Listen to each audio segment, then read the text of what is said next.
And then the plugs at the end. You can just access it.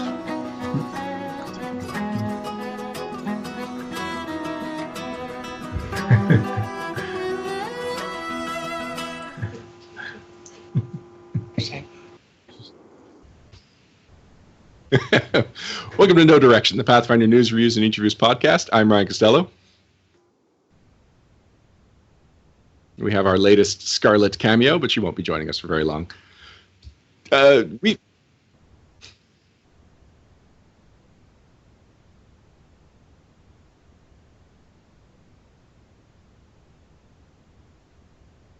hello. How are you guys doing tonight? Very good. Excellent. Yeah. Very excited to be on the cast. Thank you guys for having us. And Well, Ryan, thanks for being awesome. Ryan, Karen? we need to re-record the intro, guys. Sorry, Okay. I knew things were going too smooth for purpose. All right, so we're going to pretend we didn't do that. And All right. the live audience, this is bonus content you won't see on the streams. So I have a preamble prepped, Param, if you want to just let me handle that. Excellent. I was just justifying why I was holding a baby. When I heard you stutter, I was like, and I better go. Stuttering because Scarlett's, there we go. That's her term of endearment, just squeezing my throat.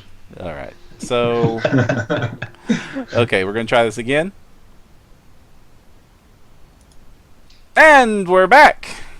Welcome to No Direction, the Pathfinder News, Reviews, and Interviews podcast. I'm Ryan Costello. And I'm Jefferson J. Thacker, also known as Param. We like to focus on a nice mix of guests when we have interviews on the No Direction podcast. We've had a number of people that have contributed to the Paizo community, to the Pathfinder community, people that have put together chat rooms or fan magazines, but we've never had just a gaming group that has become just so famous. They have fans, they host events, and they get blogged about regularly on the Paizo blog. So we are changing that up today. For the very first time, we have members of a gaming group. In this case, we have 3 members of the Order of the Amber Die. Hi, guys. Welcome to the show. Hey, how's it going? We're doing well. Excellent. So All right. I know a few things about you. I know that you've been together since the 80s as a gaming group. Correct. All right, let's start there. What was happening in the 80s?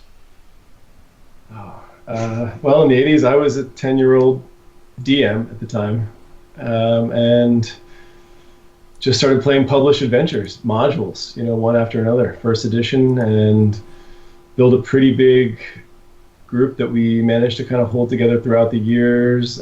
Some players have come and gone, but or go kind of inactive for a while and then move back into the area and then reactivate, and we just managed to hold this together for 29 years now. So yeah, it's pretty. Kind of all started back when we were kids. So.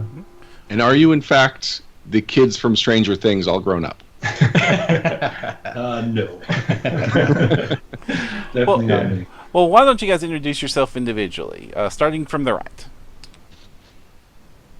My name is Sterling Brunsvold, and I've been playing with Order of the Amber Die since about 95 or 96. Adam and I met in college.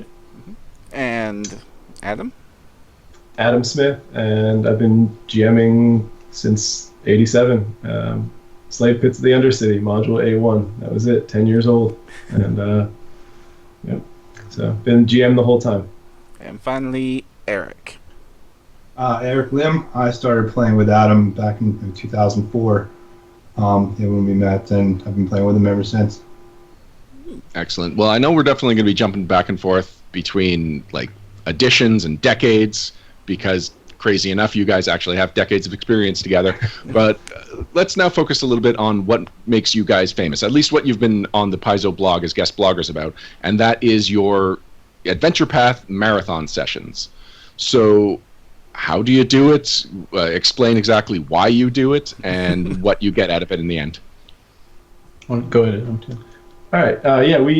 This was something we started somewhere in the 90s, where we'd get together for a whole weekend. The group had kind of moved apart for college, and we had trouble getting together, so we decided we're just going to play as much as we probably play during the year all at once. So when we see each other over Thanksgiving break or winter break, summer, whatever it was, we're just going to get together and put 72 hours together, 96, whatever we could. So Kind of started there and then just kept doing it every year as an annual get together. Got pretty efficient at it over time, and then eventually it became kind of our thing. That's all we did was, we started 2, 3, 4 a year, and now we marathon 7 times last year, I think. So yeah, we also did a 35-day run in there somewhere of Emerald Spire. So that was Whoa. yeah. No, it's been So yeah. That was broken up. It was only at a certain point, but 35 days. Okay. Yeah, it wasn't. okay. But So what was the first thing you guys marathoned? Oh, jeez. the first thing marathoned was Dark Sun. Dark Sun campaign setting, AD&D second edition. I want to say, actually, I do remember it was The Road to Uruk, and it was about 8th grade, so 12 years old, 13 years old, and got together during a winter snowstorm, marathoned it, loved it, and then Some irony for you. yeah, there you go, Dark Three Sun in the suns. winter, and then when we went off to college, that's when it became really important that we be able to marathon because it was the only way to kind of keep the group together. So. Now, what do you guys mean when you say marathon? Like, how crazy does this get? Well, it's a little bit like a reality show. I mean, we're all in the house together, close proximity for 4 days straight, sharing a bathroom within stone's throw of each other, cooking, eating the same meals. And so, yeah, sometimes it can get really intense. And there are definitely some blowouts. I mean, everyone's, human, but, usually we end up hugging it out at the end and, everything's good and keep playing. So how many? Yeah, we. Oh, sorry.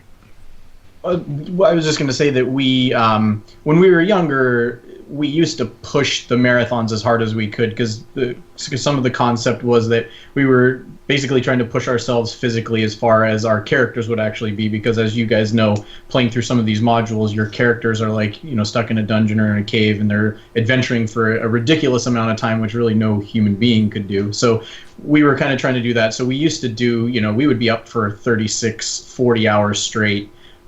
We would just try and stay up as long as we possibly could and then crash for a little while and then get up and play again. But as we got older, we couldn't do that. So even though we do marathon over the 4 days, we do sleep about 5 hours a night just so that we can kind of avoid the complete collapse of everything because we try to pay attention to what goes on in the game, and at right about 32 to 34 hours of no sleep, everything blows up, and then that's when TPKs happen, and that's not good.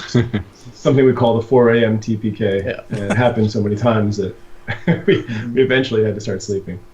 Yeah, so you cross the line between immersion and just insanity at that point because we're trying to have this method acting approach where we're really getting into it, and we're in character constantly all day, But after a certain point, you have to call it quits because it's just not good for for the game. It's not good for our mental states, and we do want to get together and be efficient and commute only once and do all the stuff. That's why we get all together for long periods of time. But if you do too much, then you ruin the whole thing, the whole point of it. If you push it too far. I know that in high school, I did a couple of marathon sessions, my friend DJ's basement, and we would play all night. I don't know the exact hours, but at some point in the middle of the night, parents became an issue because no matter how quiet we're playing, you can hear the dice rolling in every house, every level of the house.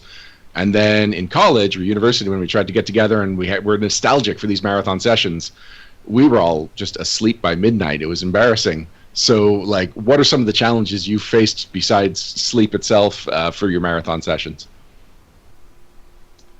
I have to say location is one of the big ones. We are spread out. So Sterling's in Maine, and we're down here in South Jersey, but we've got members. One flew in from North Dakota for a marathon. We've had one from Kansas come in last year. Everywhere from Western Pennsylvania. So location is an issue, and trying to plan this thing, pick out where it's going to be, how we're going to get there, and get everything set up for a 4-day run. Whose house we can take over for that time and displace everybody that was in it. And yeah, really, I'd say location. Availability too, you'd say, right? Availability is a big one. It's hard to plan to take 4 or 5 or 6, even like we have right now, working professionals, and then say, all right, how are we going to get 4 days off? Everyone's taking days off, or we're looking for time. Whatever we can do. There's a lot of favors called in, and then we just try to get together for as long as we can. And sometimes we can only get a 3-day run. Sometimes we can get a 4-day run.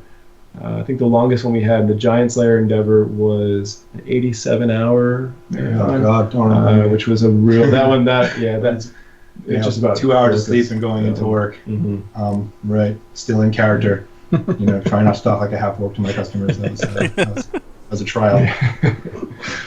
When you We call are- it the Giant Slayer Endeavor, it sounds like you're blurring the line between role-playing campaign and actual military campaign. Yeah.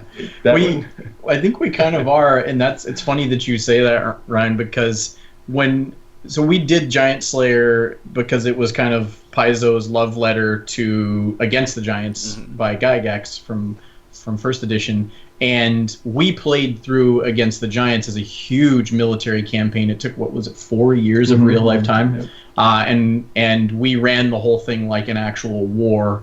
Everybody started off as just a little petty officer or whatever, and then we had to climb up in ranks, and we had mission briefings, and somebody had to be in charge of all those kind of things. We tried to run it close to to that type of a thing. So it's funny that you there are said full-on mission reports, operation names that our GM came up with. I mean, if you remember the Heroes of Battle book, from third edition, 3.5 rather, we used that system, to use the ranking. So we used all the full rule set. We didn't make all that stuff up. You know what I mean?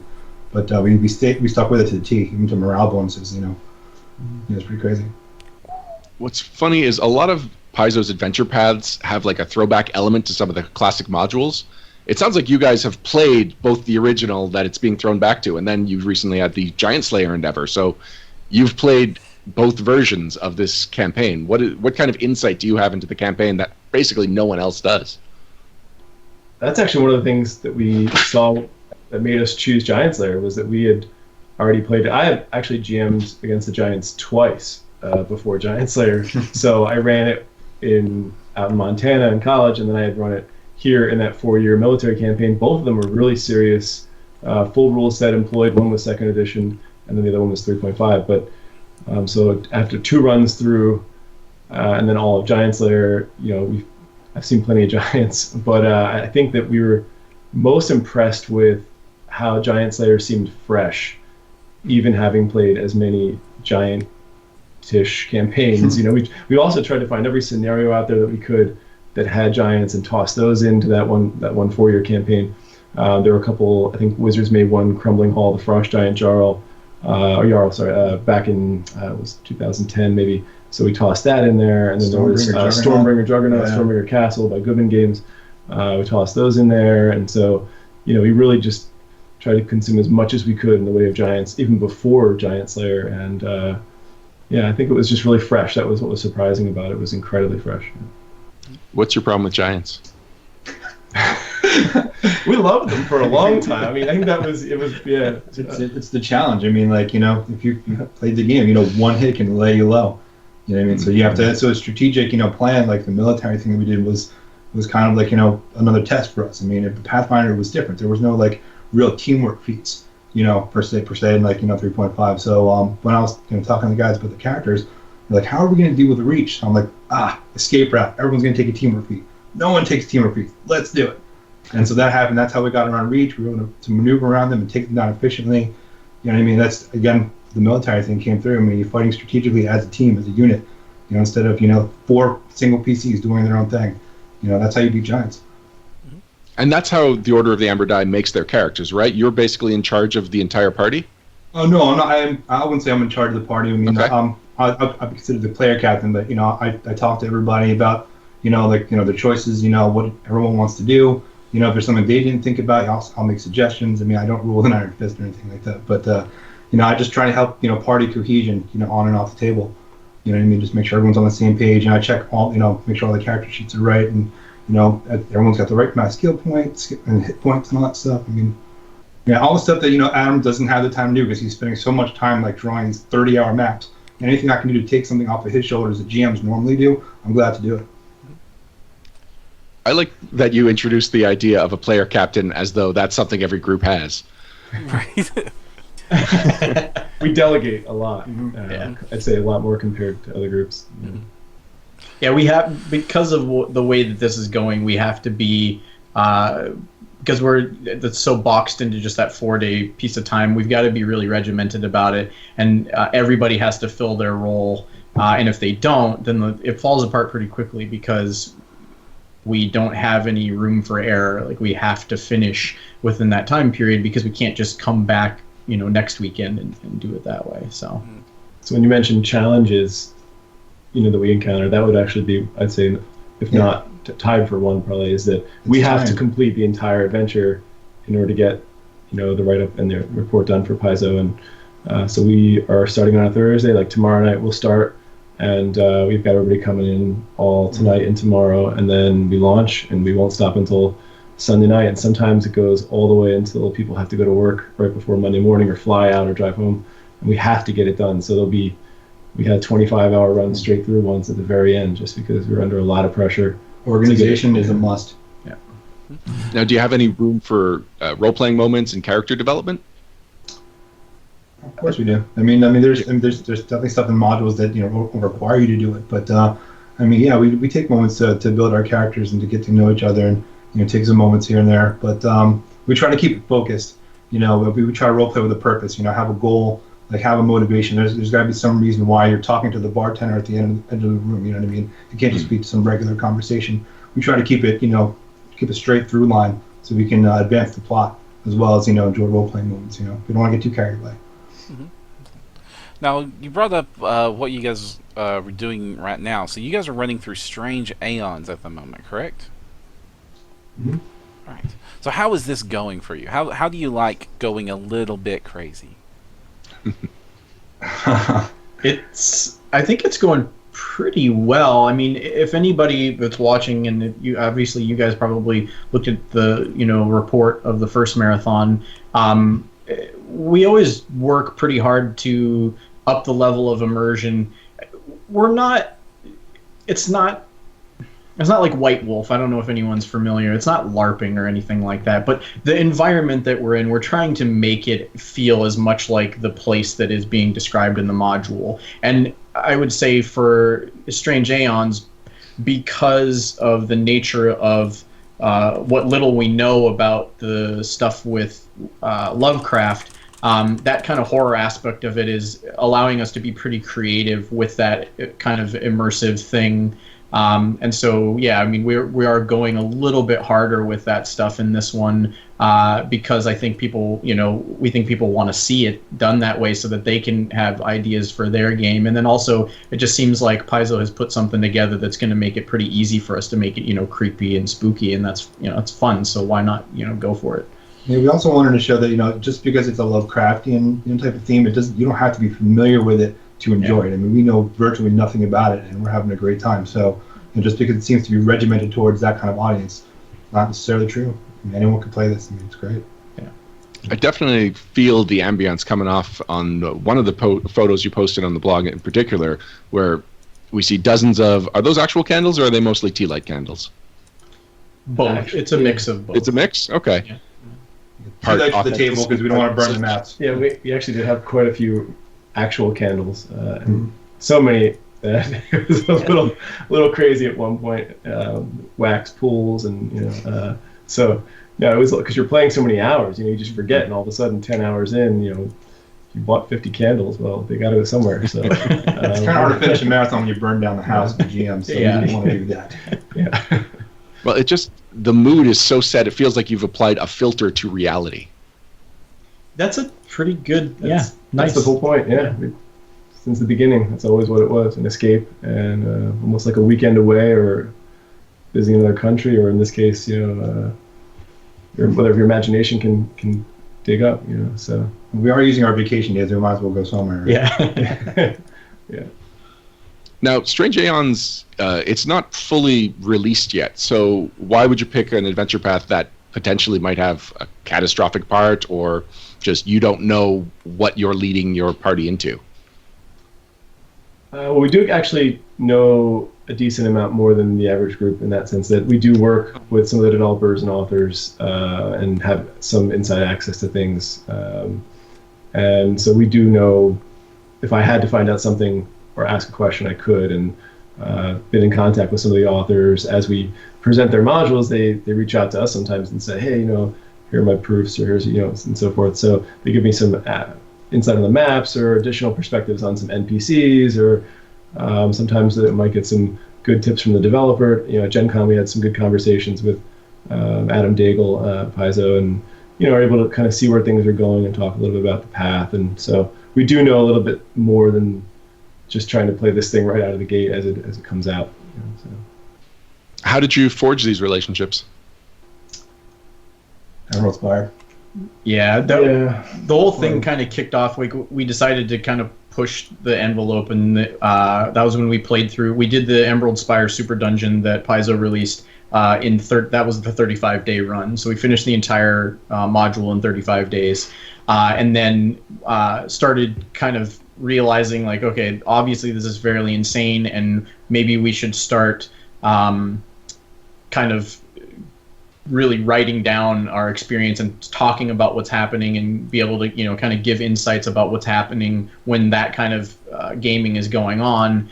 And so we started just rolling around this idea of doing a document about it, and Adam started writing because he's the one that has the most insight into everything since he's the GM and he's seeing everything that way. And as a teacher, he's someone who's writing a lot anyways with lesson plans and all those kinds of things. So he just started rolling with it, and the next thing we know, we had this gigantic thing that we started releasing, and we just Adam went to Gen Con that year after we finished the module, and they did an Emerald Spire seminar, and they were talking about it, and then he stood up and said, "We finished it already."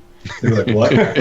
And that was it had come out ago. Very interesting moment. Yeah, and so then that kind of started the conversation, and then we just kept being kind of pleasantly persistent about things, and then we came up with the idea to do the Giant Slayer endeavor when we found out that the next path was Giant Slayer. And since we had already done Against the Giants and really loved that adventure a lot, I mean, I think in the gaming community at large, ATG is, many people consider that to be the greatest campaign ever created. So we were like, we have to do Giant Slayer. So we came up with the idea for the Giant Slayer endeavor and pitched it to Wes Snyder, and he said, yeah, let's do it. And so he hooked us up with Adam Daigle, and then we've just been building ever since, and become fairly good friends with Daigle, and so we're going to just try and keep running with it and keep people entertained. So I understand why you would want to do the Emerald Spire project. It really lends itself to that, and you've explained Giant Slayer Endeavor very well. But what made you choose Strange Aeons? It seems so different from everything else you've talked about. I think that's exactly why. Yeah. Fair enough. Playing as much as we have, it's really hard to find stuff in this game that's new for us, and especially for Adam as the GM. He's GM'd 137 published modules, and so for his whole life, he's basically just had a module in his hands his entire life, and we want to have fresh and fun things happen. I'm sure that you guys, as run into that too. You're like, all right, I've seen so many Sahaugen, or I've seen this many goblins, or anything like that. And Paizo is actually very good at that. They are really great at kind of bringing new spins to kind of classic and high fantasy. And when we heard about Strange Aeons, we knew none of us know anything about Lovecraft, which is very odd. I think in the gaming world, we just never got in. We just never kind of got on the wagon with it. Of course, we see Cthulhu T-shirts and all that kind of stuff when we go to Gen Con and whatnot, but we don't really know anything, and we haven't read anything of his. And so we were like, that is what we need to do, because this is going to be a fully unique experience, not only for us as players, but for him as a GM, which is really hard after the amount of material that he's gone through. Yeah, all I knew about Cthulhu was you create a character and you either die or you run away. Yeah. I don't want to play that. No, I want to live and fight stuff. Yeah, I just wanted GM monsters that I had never GM'd before. That was something that I was really looking forward to. So, and it's delivered in every way on that. So now let's talk a little bit more on the technical side of choosing the adventure path. You guys are all on the same page here, but how did you get on the same page? Did you put it to a vote? Is it just groupthink? Gen Con last year? Yeah, I mean, there's a lot of groupthink. Gen Con, I think we sat down and talked about what our next project would be, and decided kind of a fun spin would be to see if we could assemble a team. We've got about 10 to 15 active members at any given time. And so what we do is we reach out to people and say, what are you doing in the next 6 or 9 months, or what's next year look like for you? So can you marathon 6 times in a year, 6 times in 9 months, whatever we're looking to do. Giant Slayer was 6 in 6 months, so that was really hard. And sometimes it just depends on who can do it. So In this case, we were looking for players that had no experience at all with Lovecraft within our organization. So quickly we got down to just the only ones. It was like, wow, that's really. I mean, it was hard actually to find and assemble a group of players that did not know anything about Lovecraft, and we had a couple that were really like, oh, I want in on this one, but it's hard if you know anything about it. We said, oh, you have to be either an NPC and come in and play a live character NPC that way. Maybe you can feature a cameo in one of the modules, or maybe you could just help out on the side. As far as like a lot of our members do so many things to help out, even if they're not involved directly in the 4-person core group that goes through an AP. So we just sat down and decided we'd give it a spin. The Strange Aeons experiment, we call it. So you said it's a 4-person core group, but what about, actually, let's just talk broadly. When you're not running a marathon, what does the Order of the Amber Die do? What are your members? So I do all the technical stuff because I'm an audio engineer and a music producer. I've been doing that for the last 15 years or so. So then when we are doing stuff for the Amber Die, I'm fairly versed with Photoshops and all those types of things, and websites and audio and video and pictures. So I handle all the kind of visual presentation of everything in that way.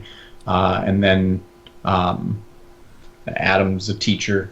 So I mean, being actually that he is a teacher, being a GM, I think it's funny that you guys say like every group is some sort of technical thing and then something to do with teaching, and it just it seems like those skill sets from the teaching side lend themselves really well to GMing and the organization that takes. But then also as players, like if we're technical people too, especially with Pathfinder, I'm sure you guys are well aware of this, it can become incredibly deep really quickly because there's so many options for players compared to some other role-playing systems, and so having that technical mindset seems to fill in that. And then Eric with the bookstore thing, but this guy is like he is a walking Pathfinder encyclopedia. He is insane, and we know lots of groups have them, and we've definitely bumped into some guys, but he might be on the maybe the highest level of nerdery.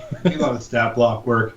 I mean, if you're familiar with Erasmus the Medium, he pretty much has 6 spirits that he channels, so that's like 7 stat blocks, including the one without it. And every couple levels, it's another 7 stat blocks. So I did that a couple times. That's just one character. Right. But on my side of things, I mean, I'm also a writer, so I do a lot of the captions, for the photographs that Sterling posts on our Facebook. So I definitely have that to add to the order, but. Because your degree is in screenwriting. Screenwriting. Okay. So Everyone tends to contribute in whatever way they can. I mean, that's one of the big things is people will say, hey, what can I do to help out with this project? And, it might be we need a setup built, and we have a guy who's a contractor, and, he'll come over, okay, cool, let's do this for lighting. I'm going to put this here. And, that's how we get a lot of the neat pictures and so forth, too, is there's quite a bit going on setup-wise, and people are lending their talents as far as social media presence and managing that and doing web design, and we've got a couple of artists, and so it's great. I mean, there's just a lot of people that are willing to contribute, and they've made the order possible. So. And no one ever argues when somebody knocks on your door and brings you 3 pizzas. I mean, that's amazing. Yeah. Good luck, guys. Thanks for the pizzas. I'm like, did he just stop by and bring us pizza? Yeah. In the middle of the marathon, players will come by, and that's a team effort, man. All around. Now that's one of the points I wanted to ask. For Strange Aeons, you're playing the Iconics. So how do you start statting the Iconics?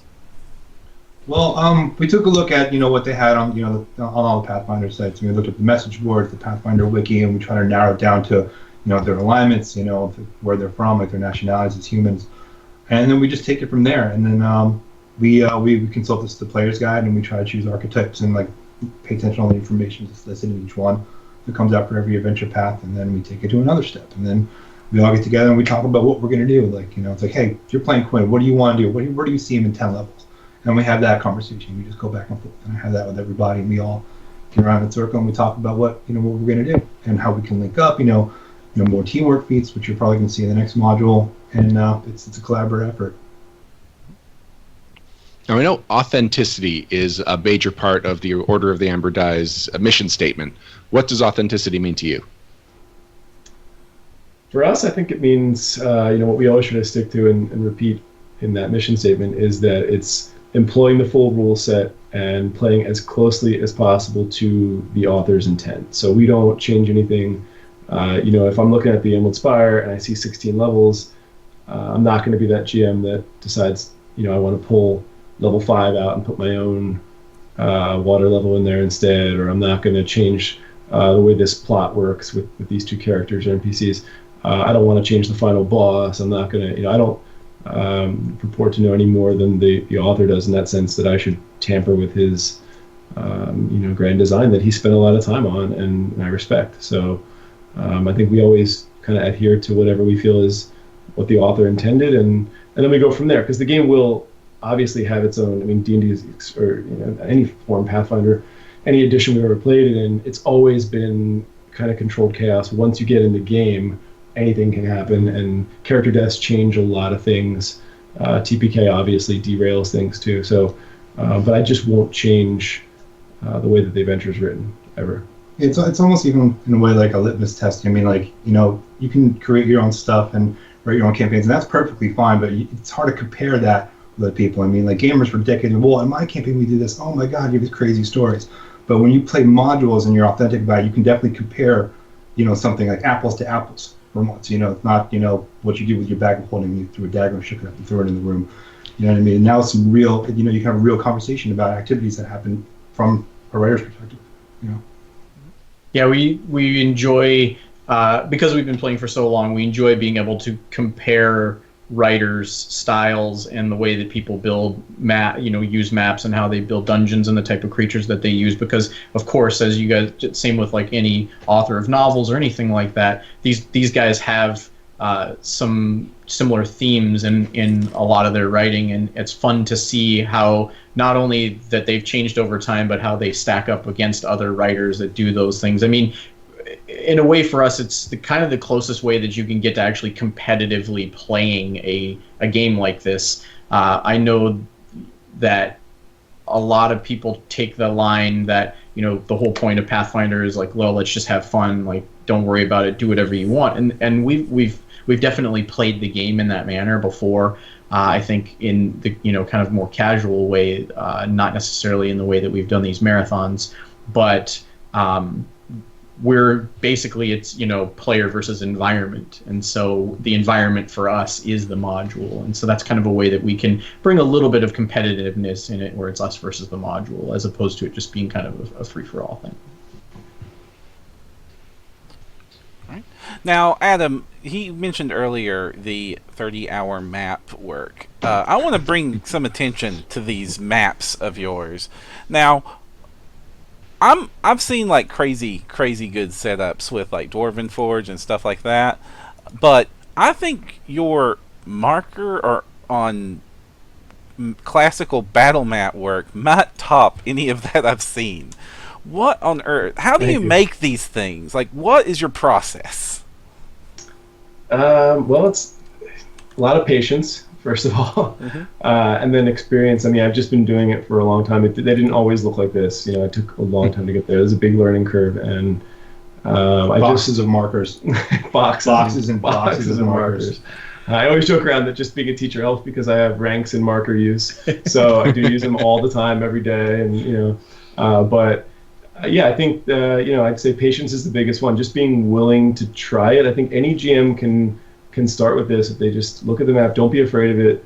Roll out that big Chessex Mondo mat or whatever you're using, but that's what I've done most of mine on, and just start from there. I mean, I use basic wet erase markers and solid rulers and things like that, and I slowly added kind of little pieces in, like you've seen the terrain on there, some of the Dwarven Forge stuff, or even some of the Paizo furniture, or Hearst arts, and some really unique pieces that we've come across too, and artists have donated and things like that, so it's been nice.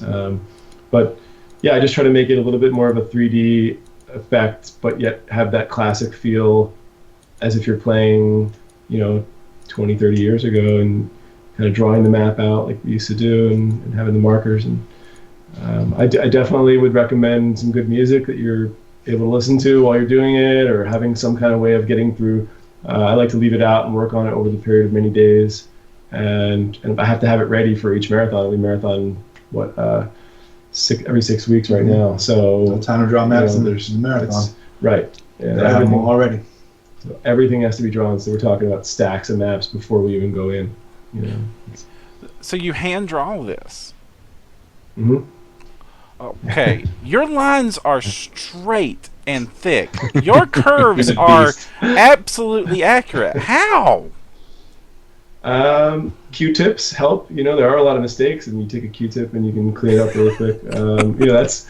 But other than that, the idea is not to have to clean up. If you're going back and fixing mistakes, it's going to cost you time in the end. And so 29 years of practice also helps. Yeah, like I said, I use a great yardstick, and you go to the store, like I'm comparing them at Home Depot, and they're like, it has to be straight, and they actually do come a little bit warped more than you think when you buy these things, and people probably think I'm crazy, but I'm looking at these things going, all right, this one will work for the maps, and so you just you have to get great tools, and I found little kind of tricks that I've done over the years to make those circles so precise, and you'd be surprised how miniature bases, or I've been using some Rachel Ray dishes recently for some of the circles. I'm like, oh, perfect, a 4-inch, dessert plate. But so it's I actually released a couple of different booklets in our Dropbox that talk about some of the map work, how I got there, and some of the things that I did to do some of the big maps. There was an 80 square foot map, I think, in Giants Lair had a 10 What was foot the percentage margin? scale. It was like 1 or 2 I had square. like a 1 square margin of error. It was close, but it was great. That one map that just about knocked me out. That was 22 hours or something for a single map. And then this one most recently was a single 30-hour map. The one that you saw that was sent to Paizo. It's the Mondo plus That Mega. was a Mondo and a Mega Mat. So you don't even draw this on like gaming paper. You drew it on a Mondo mat. Yeah, I did actually try gaming paper here and there. It's harder to get the width. Gaming paper comes in about a 29-inch width, and you're going to need something that's 4.5, 5 feet wide to get some of these big maps to work. So, and also you can't. The paper is unforgiving. So whenever you make a mistake, which you're going to make a lot of mistakes, you're going to draw a line that's square is too long, or you're going to do a circle and it's not perfect. When you go back on gaming paper, it doesn't really come off that well. So, not if you're going to be presenting it to the community. It's got to be perfect, right? So, Right. When you're running on a map like this, do you have any kind of fog of war, or do just people get all the information?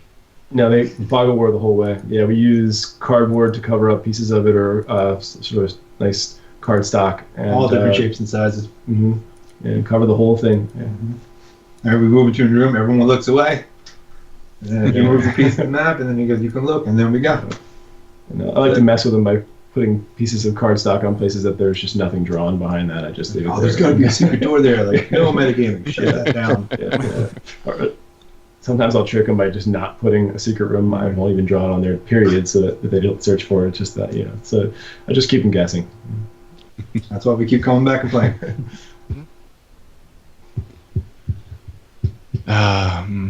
So at some point, I do want to compare you guys to you've turned role-playing into art.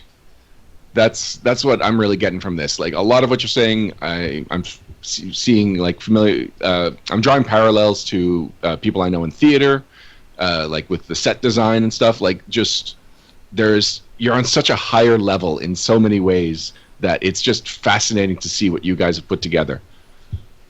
And I still get why it's a hobby. I get why it's entertaining to you. It's just entertaining in a way that I'm having trouble grasping. Well, that's actually a pretty awesome compliment that we've turned it into art. That's pretty good. I think that's what we're going for in a sense, because again, we're looking for it to be that experience, because if we're going to set aside as much time as we do and bring everybody together, then it needs to actually be worth it. And Adam and I did a seminar at Gen Con this year, and we're going to run it again next year for anybody that's listening that wants to try and check it out. But we did a seminar on marathon gaming and talking about what do you have to do in order to be able to pull something like this off. And one of the cool things about it that lends itself to that kind of art piece is that the game becomes really efficient as far as like once you get inside of the game, it's very efficient, and it's much different than getting together with your group for 8 hours, even if you are able to do it every single week, because we only get into character one time and then you just stay there the whole time. There's no recap between sessions. Yeah. Oh, I forgot what was in my bag. Like, no, none of that stuff. It all goes away. Yeah, we don't have to do that setup stuff, and that actually lends itself to what you're talking about, Ryan, is that it does really become kind of a different thing. But it's all based on, well, I guess not all, but much of it is based on how we play. And that was kind of also, we'd like to see some other groups do this, just because we've been a little bit alone on it for a while. So the more kind of people that we can get doing this, we think it's a really unique way to experience this game. And then we can, start talking with people and comparing, and maybe, people can start, popping up ideas, because we're only so many people and we only have so much brain power between all of us. And we think a lot of people will enjoy it if they just, are able to put it together. Yeah. I mean, we'd like people to see what we see in it and why we do it the way we do. Mm-hmm. I mean, it's a lot of fun. I mean, it's a lot of work, but it's a lot of fun. Now, I'm going to say something that's dangerously close to being taken the wrong way, but I think it helps that you guys put this much time and effort and attention to detail into it, and yet you come off like such well-adjusted, normal people.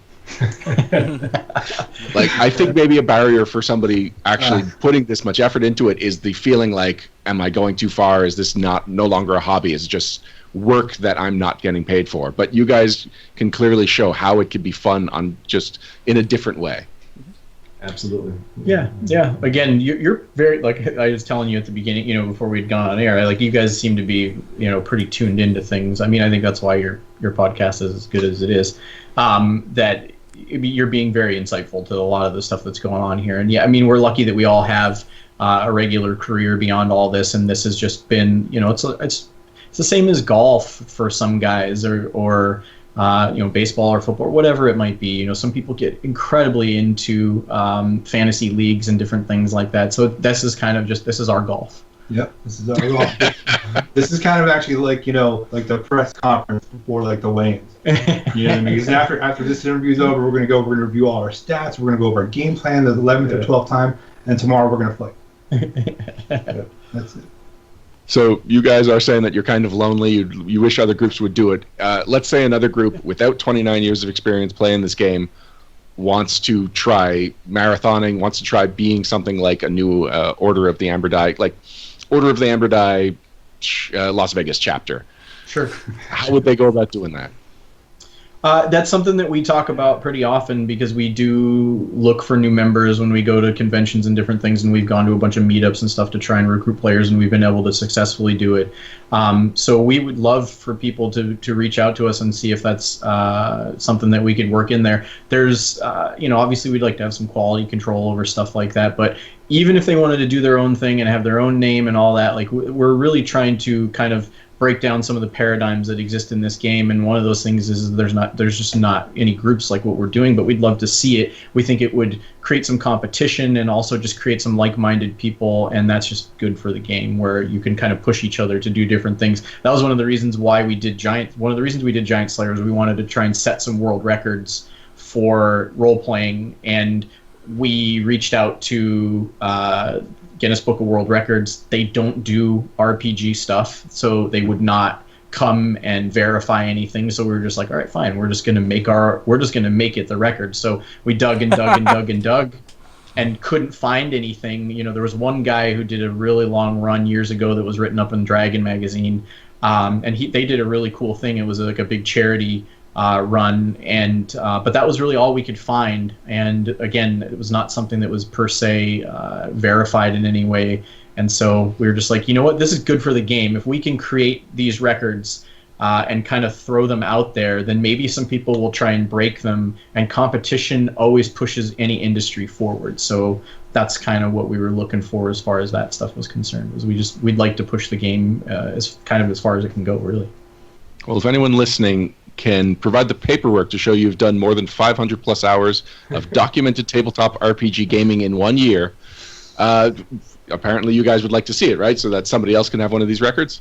Yeah, it would be awesome. Yeah, and we're here too as a resource for people. This game has been incredibly good to us through all of its editions. I think probably a lot of people who play this game feel like it has done a lot of things for them in a lot of different ways. There's a lot of catharsis in it. It can help you through a lot of different things. It's an incredible game. We think the best game in the world as far as game design is concerned. And we want to give back because the game really has given us a lot, and we've made lifelong friends, as many gaming people have. And so we're here as a resource, and we'd love people to kind of be a part of this and start the conversation and really just keep rolling with it. So if anybody needs any help with anything or wants any ideas, we will always try and answer and get back to people quickly with that kind of stuff. We love conversations about it. So. Chad, I've kind of been neglecting you. I don't think I've missed any questions. You guys are mostly just commenting. Scott Melville, you just said tell that to the trophy industry. I think I know where you're going, but if you've got more to that comment, please share it, because we've had you guys for 45 minutes now, which is what you committed to. If you don't mind going on a little longer. Yeah, whatever. Yeah, that's great. We'd love to. All right. Go ahead, Pam. Okay. Now, you mentioned being in character, and that was an advantage of being able to stay in character. Does that mess with you guys, staying in a RPG character mindset for multiple days going?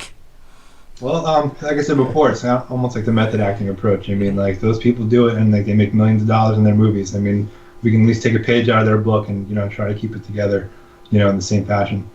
But it's taxing, and but that's also a lot of fun. I mean, like, you're constantly like where you need to be. You're not looking at your character sheet all the time because you just know it, and you can just play so much faster and more efficient that way. Yeah, there's a ton of advantages to the way that we play. I know Adam talks a lot about this. I'm just thinking of it because it was a cool thing that he brought up. Like, one of the things that with why we want to encourage people to draw the maps the way that Jefferson was talking about was that one of the things that happens when you draw a map like that for 30 hours as a GM is you are the map. So he knows every room intimately and the layout of every building in a way that most people don't if you're just throwing something up on a screen or drawing it really quickly right there. And not that those things are fine, but that's the advantage of doing it this way. And so he really has a knowledge of whatever dungeon or building that we're in that a lot of GMs don't ever get, because he really has kind of lived in that thing for 30 hours as he draws it down to that very last detail. So I think that we think that there's some stuff that people can gain from kind of picking our brains with some of the ways that we've been doing this, but we also want to get ideas from other play groups too. We're not the end all be all. We don't know everything, so we would I think we really want to interact with as many people as we can. So the more kind of folks that we can connect with, like you and Jefferson and anybody in the Paizo blog and online, it's just awesome stuff. Like, we love talking to people. I think I've talked about a little bit about walking the halls of a module. Yeah. And probably came off sounding kind of crazy there, but it was I think it was in Giant Slayer. But the reality is, if you've drawn a dungeon for 20-something hours, I mean, it's been kind of an experience for you the whole way too, and then you get a chance to take your players through it, and it's amazing. You know the whole thing, and you really are just able to, you don't have to worry about what's behind the next door.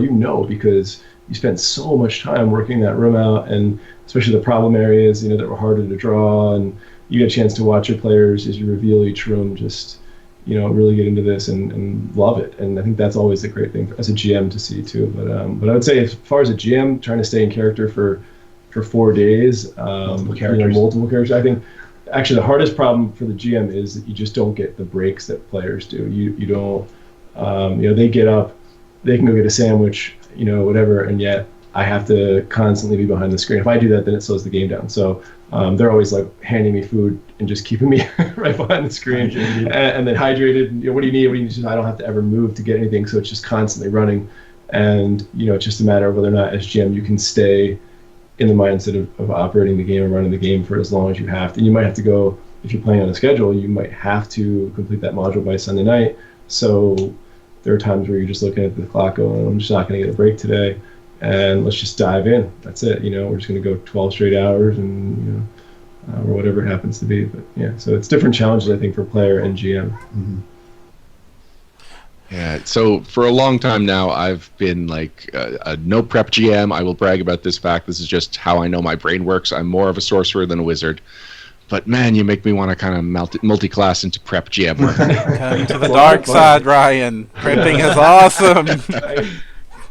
Yeah, I've always been a fan of Lazy Dungeon Master is a great work, and but I also think on the other side of it, there's also the over-prepped GM, and there's a really cool side to that too. You can do a lot of neat things with over-prep, and so if you have the time and you want to put it in, your players always appreciate it. So it's they're gonna love you for it. I bet you'll get more baked goods. If we want to play on 30-hour maps, we have to let him do it. He's got to spend all this time doing stuff, so. If we want to play on them, we have to help them out, and that's all part of the process. I mean, the GM's obviously the linchpin of the whole operation, but there's no reason that the cogs can't be supported too. So go ahead, Param. So you mentioned all this prepping over. What is the pre-game man hours versus playtime? Because we've been focusing on your crazy playtime man hours, but this sounds like the pre-game man hours is where this really happens. You don't want to know. Yeah, actually, I don't. No, we totally want to know. That's why we're on air asking that question. I mean, for as long as I can remember, I've had a module with me wherever I go. DMV. I'm always reading one. Yeah, in line with the DMV. Where I'm in faculty meetings, probably not saying this on there, but wherever I might be, and I'm just somewhere I probably don't want to be. Sometimes going, all right, this is really gonna be boring. So here we go. Outcomes. PF 110 or whatever I'm working on at the time. We're always talking in module code. We're reading G1, and so, yeah. I mean, it's a lifestyle of constantly being so passionate about published adventures and the game itself. Just always working at it, and always every day there's something going on. Even if I'm not physically drawing a map, I'm somewhere imagining an encounter, or how it's going to play out, or how the PCs might react, or what I can do to adapt to certain things that are happening in the adventure path and stuff like that. Inestimable. You cannot count the man hours. I think it's gotten obviously more as we've started to kind of approach this from a professional manner. And just like any professional writer, football player, basketball player, whatever. I mean, that you kind of have to, even when you're not playing, you're still practicing in some way, shape, or form. So there's always something going on, I think.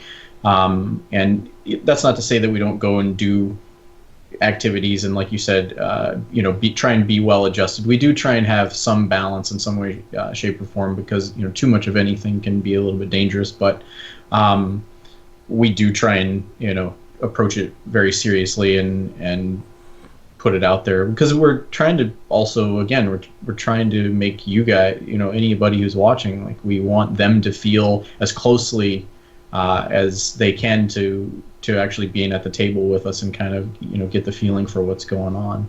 So the more that we prep and the more time that we put into it, the easier that stuff goes. Yeah, I'm going to make another comparison to theater. When I was in university, I took a business of theater class, and right from the first class, the teacher challenged us to figure out a way to mass produce the theater experience, because what theater has over television is that it's supposed to be one and done. You are seeing an authentic, accessible experience, and you are experiencing it firsthand. Yeah. And that's what role-playing is. And it feels like you've cracked that code. You've found a way to make role-playing a very personal experience and mass produce it, or get it out to a large group of people. Yeah. Every marathon has a different identity. I mean, we leave one, or at the end of one, we're always standing around talking. It's an incredible thing to be done on Sunday night after 4 days of playing, and just already it's just kind of overwhelming. You finish and you're coming out of character, and everybody's packing up their bags, and every marathon feels different. Everyone's exhausted. Everyone.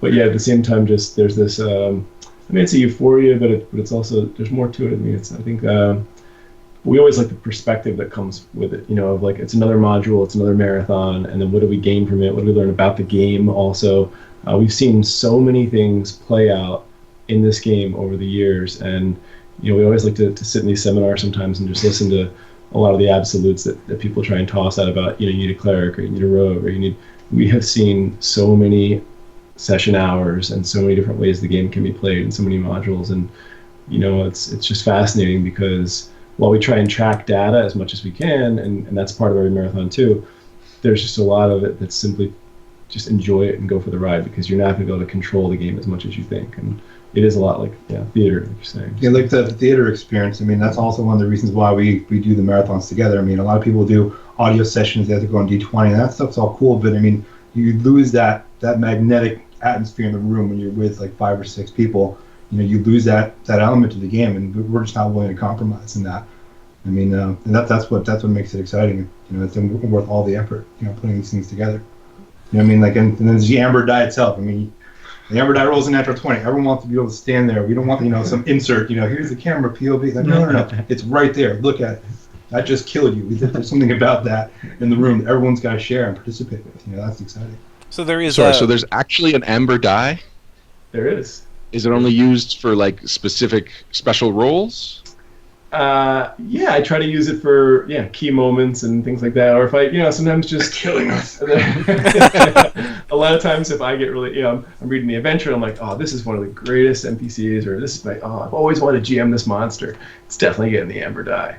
And like I opened Strange Aeons with the Amber die, and the Tatterman, comes out in the opening encounter, and it was crazy. So, but he comes out, and it's like it's the lead encounter. Boom, Amber die, natural 20. Laid out a character, kills Quinn right there, dead on the spot, first roll again. Yeah. We just started. We got 4 more days. Are you serious?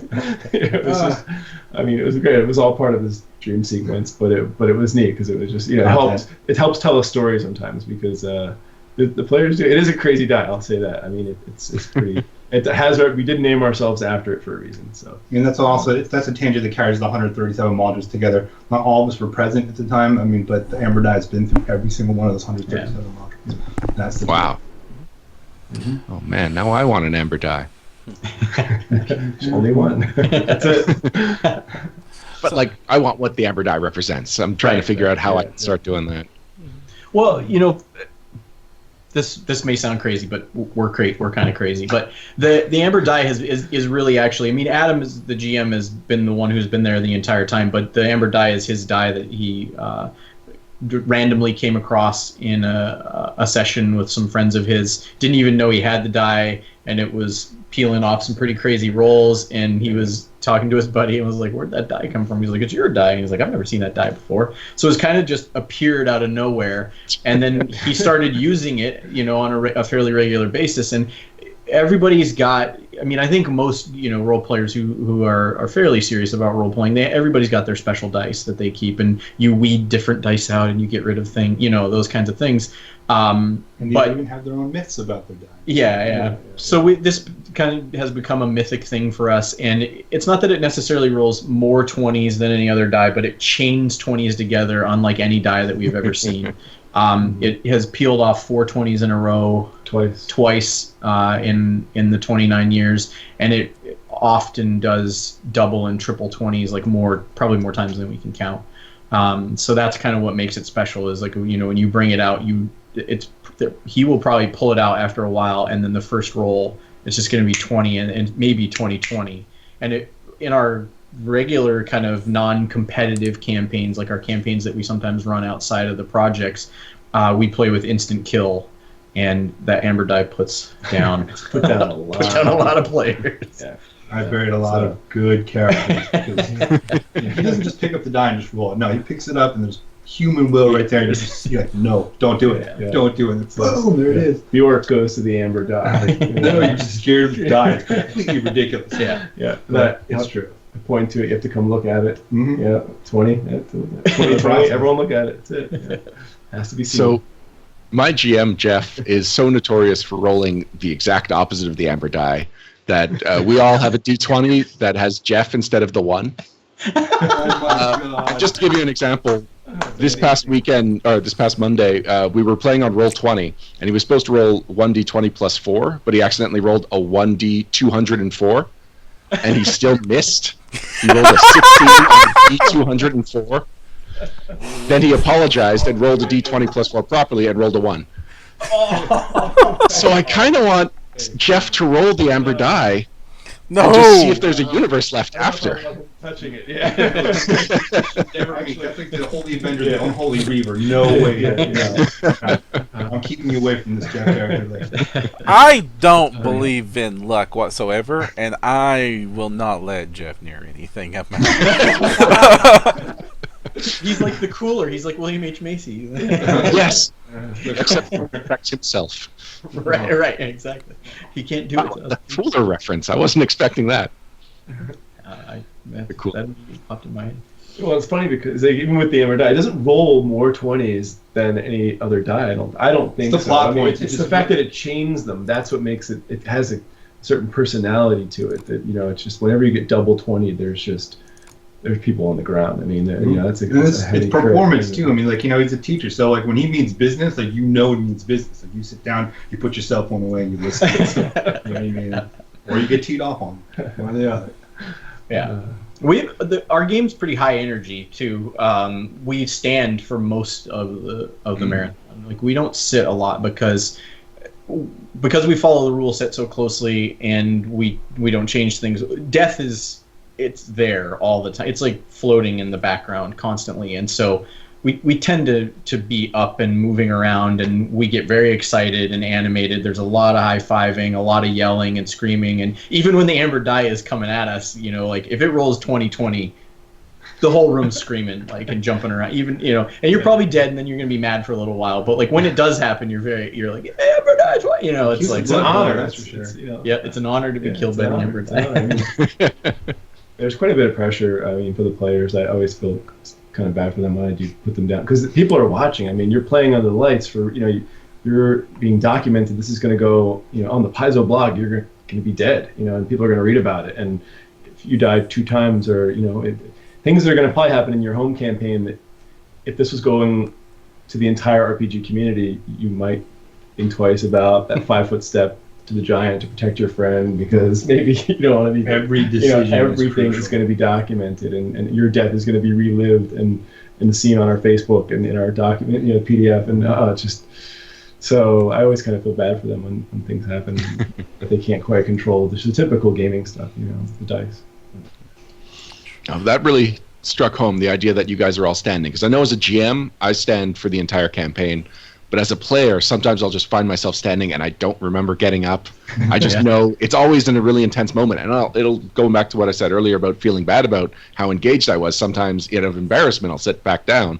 But I'm not going to do that anymore. No, standing up is a good thing. Standing up is a sign of engagement. And it means if I've got to run around the table to double check what somebody was saying, I'm in the perfect position to do that. Standing up when you're role-playing is a good thing. I'm declaring it now, guys. Thank you. Yeah, we agree. We all agree. Agreed. And when we play, when we do the live thing, when we play at conventions, our whole table is standing. Everyone at our table gets up.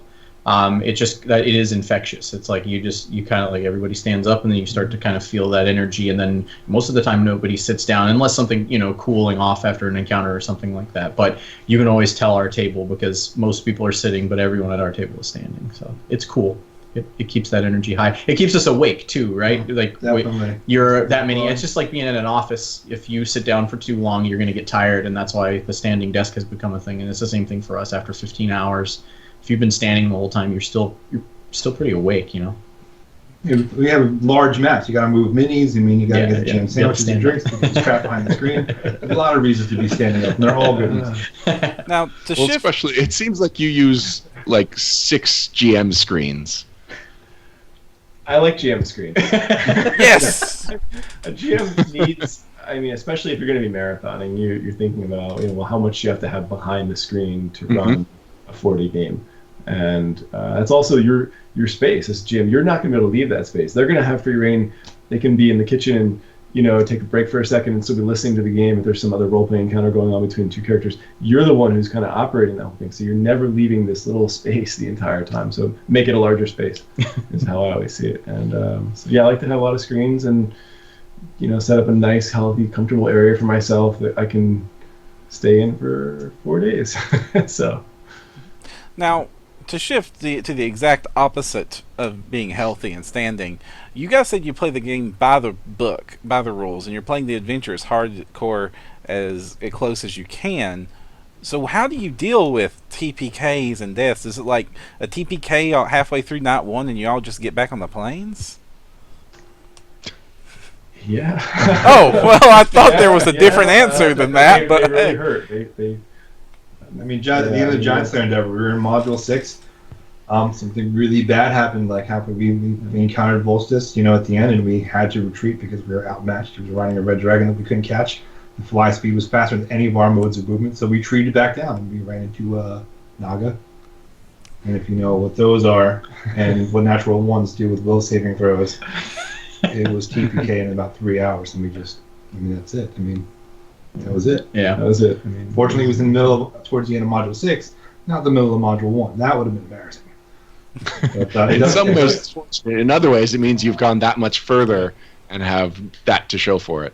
But again, what they were saying, it adds to the pressure of it. We're going to TPK in front of the Paizo blog. We don't want to do that. We want to do that in the privacy of our own home. That's okay. But no, this is going to show what kind of caliber players and GMs we are. So we have something to prove to ourselves just as well. There's a lot at stake. We have to win. The players have to win, rather, not the GM. No, players have to win. I never take it easy. I know. It's all part of it. You have to. In order to keep that authenticity up, you have to have. If there's no pressure, what's the point? That's what makes it fun too. Param, I think we're about ready to wrap things up. Yep. All right. So normally I'll let you guys. Well, I will let you guys shout out to anything you think people should be paying attention to. But I've got a shout out for that. I'd like you guys specifically to look into Ravenwood Castle. This is a castle in Ohio that hosts gaming events and has weekend getaways and whatnot. And I think you guys would love it. Okay. All right. Ravenwoodcastle.com. Check it out. Check out the pictures and see if that's the kind of thing that you guys might want to make as a destination gaming session. Awesome. We've been looking for a destination. Yeah, we've been looking for that kind of thing too. You've been looking for a castle. Awesome. Yeah, actually, yeah. Well, then he picked the right one. Thank you, Ryan. Excellent. Thanks, Ryan.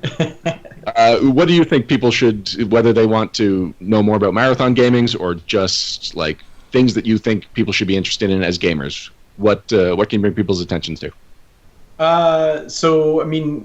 I guess the easiest way to get to us is either through Facebook, Order the Ember Die, or even our website, which is amberdie.com. Pretty simple, amberdie.com, and that just has links over to our social media. We're still trying to flush out the website thing because we have so much content.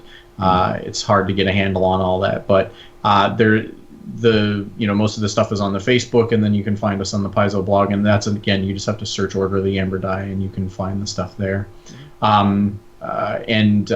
We would appreciate it if you checked out my company, which is Aeon Studios, Axion Studios, and you can find that on Facebook as well and online, axionstudio.com, because I do a lot of the technical side of things and the visual stuff.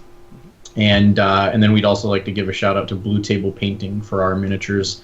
A lot of groups out there don't know about these guys because they do a lot of wargaming stuff, but I think that they're probably the #1 painting company that we've ever dealt with, and they've been really good to us. We know the owner, Sean Gately, pretty well, and so if anybody needs minis painted, go check them out. What's that URL again? It's bluetablepainting.com. That's right. Excellent. Just grabbing it for show-outs, or for show notes, I should say. Mm-hmm. Excellent. All right. Well, thank you guys for joining us. It's been a pleasure to have you on. You've got us really pumped, and I'm glad I'm playing Pathfinder tomorrow. So are we. Excellent. Well, That's right. good luck, guys. Don't TPK. Thank you. All right, Karen, we've got a little time for bantering. Let's banter. Cool. We'll be right back to banter right after this.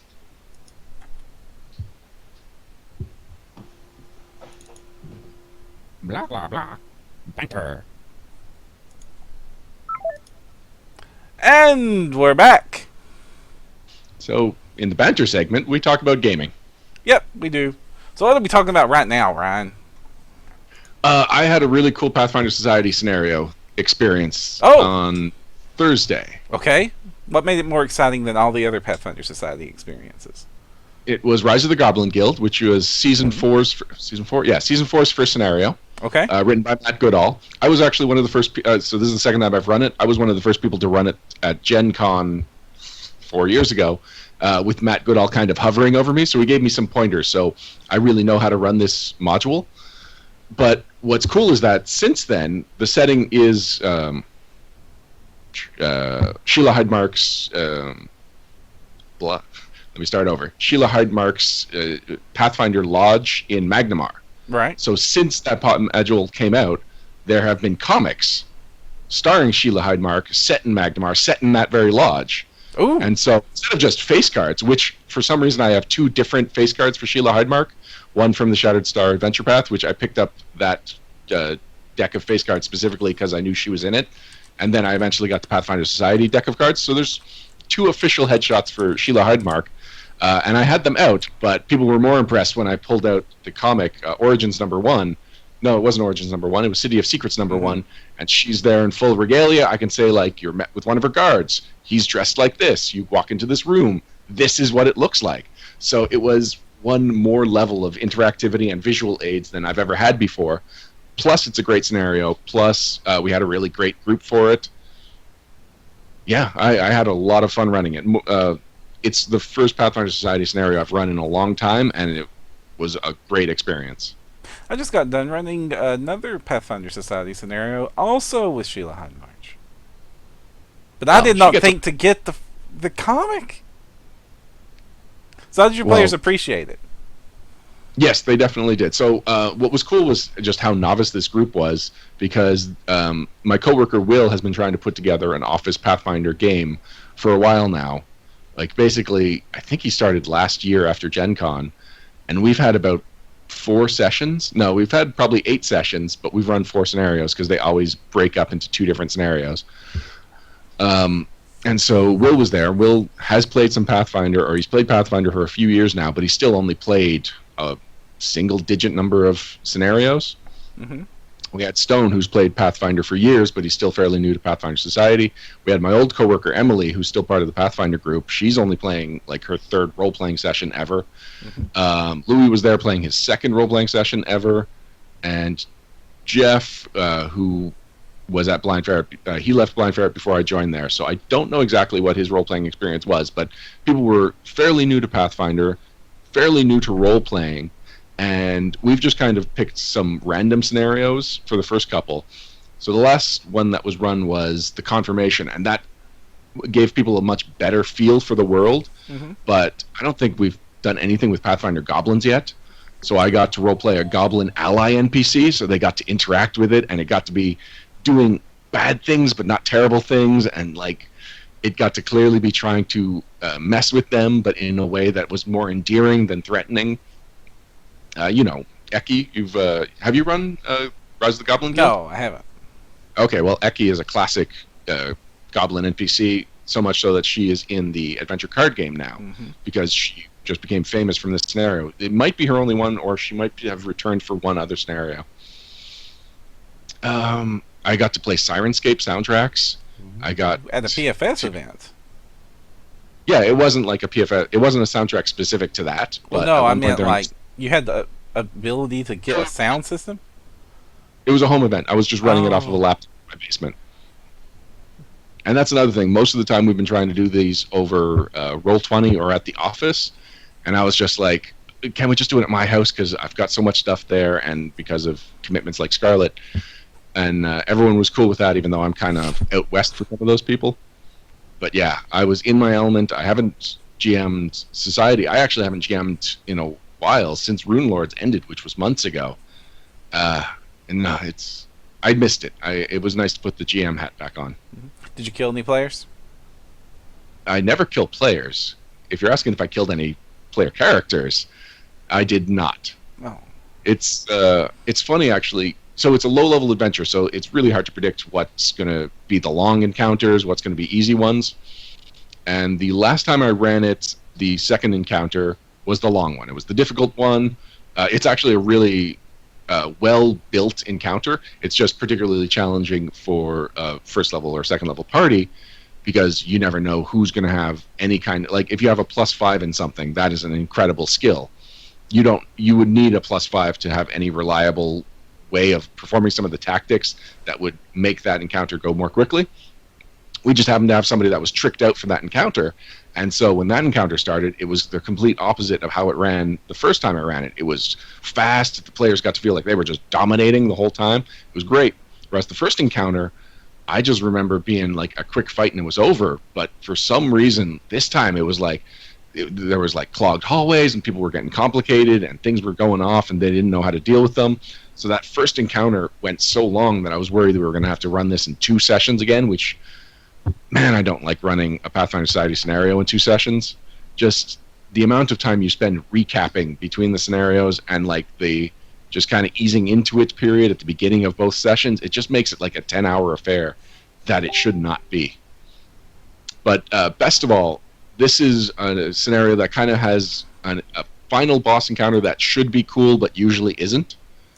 It got to be cool this time. She got to pull off her trick early enough that she set up she had an advantage early on, and she was messing with the PCs, and they were having to improvise, but it was improvising in a way that a first-level character still could. So, like, the scenarios, like, everything played out better this time, and it was just, it was a blast. Even if I'm not getting GM credit for this, I think I would run this scenario over and over again, and I think it's going to be my new go-to for new players. I think I know what I'm going to be running next Saturday, then. I've been trying to make the decision on what I was going to run. I recommend Rise of the Goblin Guild. Excellent. Man, it sounds like you had a really great time. For me, Society's been really interesting because, I used to run the Weekly Society, but then it sort of petered out because, well, we just had a lot of canceled sessions and showing up not enough players there. So I kind of like died off and backed off on that and just focused on my other groups. And then a few months ago, one of my players was like, "Hey, would you mind if I tried to get that back up again?" I'm like, "Sure, go ahead," because Lord, we need it in the area. So during that time, he had managed. This is Chris, by the way, managed to build it up like crazy good, and now they're running 2 solid tables. And so, unfortunately, Chris had something come up this summer, so I'm having to step in and like retake the role, at least temporarily, of the organizer of the East Kentucky Pathfinder Societies, and it's just like trying to step back into this role, and then there's like 15 people there, and I'm trying to muster, and like I'm having to actually muster, and this is like a completely different experience to me, just begging anybody to fill the last slot so we have a legal table. A legal table, or like how many legal tables were you mustering for? A legal table was when I was having a hard time meeting when I stepped away from doing it, and now they're basically. We had 2 full tables the first time I showed up. The time before that, they had 2 full tables and then had to turn people away because they had 7 people at both tables, and not enough GMs. That's a problem. We don't have enough GMs right now, but I guess that's everybody's problem all the time. And this time we had enough for 2 tables, but we did 1 table instead because. As I said, one of the GMs that was prepped the very late night the night before, he got into an automotive accident. So thankfully he's okay. The car wasn't. So he just was not able to transport himself to GM. And obviously I'm not going to ask anybody that's been through anything like that to, hey, sorry, buddy, just put some spit on it and come here, and here's the dice, here's your GM screen. I hope you prepped that module. Oh, the module was in the trunk? Oh, man, I'll get you a new copy. No, I'm not that cruel. One of the guys was going to step up and run Weeby Goblins because that's always a great one, but at the end they wanted to run the actual scenario we advertised. So I ran a table there. One of our players graciously sat out and just observed. He played coach for the group while they played through it, and it's just fun. Again, I'm glad it's successful in our area, and I think I'm gonna stick with it as much as I can, and just sort of see how far we can get this thing to grow again. Because it would be great to have a healthy society in this area of the state, because otherwise our players are having to like drive 2 hours to Huntington or Charlotte or Ashland, or go to Lexington to find reliable tables, and that's too far to ask somebody to travel. What's the round trip to your gaming store? For me, it's a half hour, but in Eastern Kentucky, man, you're a half hour from everything usually. Right. Yeah. Yeah, that's one of the big conflicts I have when I'm like, I should get back into PFS, like, especially when I'm not GMing the home campaign. Then I want to be GMing PFS. I want to get back into it. I barely did any of the Year of the Serpent, and I got super excited when that was announced, and just I've got the whole season ahead of me. Mm-hmm. And then it's like, I'm a half-hour drive from anywhere, but parking is so obnoxious in the areas that we have gaming stores that I don't know if I'm going to be driving for an hour or driving exactly the 30 minutes. That's why I'm so glad they agreed to come to my house. I know it's a little bit selfish, but it just makes everything run so much smoother. Well, this is... I mean, driving, I don't understand why people in the cities have a hard time traveling for, like, then they say it's going to take half hour to get there, because, like, it's a half hour to anything, and, like, that's just a small fraction of the day compared to the awesome fun you could be having if you just did it. I know, and yet, when that's the obstacle right in front of you. I'm sorry, Ferrum, that's us city folk. Yeah. And I really love getting back into Society full time again, because Society is an aspect of the Pathfinder game that really shows off the width and breadth of the setting and the class options and the game itself. Because if you like, I'm even playing the Adventure Pass, the official Adventure Pass lately, and I just dropped something. Even playing the official Adventure Paths, you get exposed to like a deep dive detail of a specific region, but we'll spend like a year or 2 years in there, so it's all like right now it's Rain of Winter. We love Rain of Winter. We're hitting our 1 year mark here of playing Rain of Winter, and it's like all snow and fairies all the time, and we love snow and fairies. It's really great. But from Society, it's like, man, we're in Corvosa, and the week before that we were down in the Mwangi Expanse, and then Journey to Alkenstar. Let's go up to freaking Almas. We did a session in Almas the time before that, and it's just like jotting around the map, seeing how all the things are supposed to be played out, how they're supposed to be presented. It's the reason I like the books, especially now that they're audiobooks, because now I can read them so much faster. And it's just great, and you don't get that. You don't get to learn so much about the setting as quickly if you're just hyper focusing on one specific campaign area again and again. Yeah, you can definitely tell, especially listeners, when I went from a guy who just knew nothing about the campaign setting, and so it's like whenever an announcement for a new area of an adventure path, I was rarely the guy that was excited. But after playing enough Pathfinder Society, you're either dropped into the locations often enough that you've got memories of them, or they're referenced often enough so that now I've got a much broader understanding of the Galarian world without having read either of the campaign setting books cover to cover. It's because I've played there, I've run there, especially when you're running, because those little bits of backstory that people are always like, how am I supposed to convey this to my players? Sometimes you won't, but it'll inform you as a GM, and then that will inform you as a Pathfinder player. Right. Well, also, a lot of my home game group is also like active members of the PFS group, so we get to double draw and double dip on that, which is fantastic. And I lost my train of thought. That's all right. How's your Rain of Winter game going? Rain of Winter is going great. I love it. They're currently we're deep into book 2, which I said we're going on a year. We are making more weeks than we're not, and we're hitting 4-hour play sessions. Okay, the lack of playing is not the slow. The book 1 of Rain of Winter is ridiculously long. Like, I've said it on the air before, like they number the encounter locations where you actually draw battle maps, and it ends with Q as the letter. So, like, massive. And book 2 is not as massive, but it is trying really hard to put on a performance. And they're having fun. It's great. So they're getting really close. Like, they haven't even got the chicken hut yet. but they're about to. They.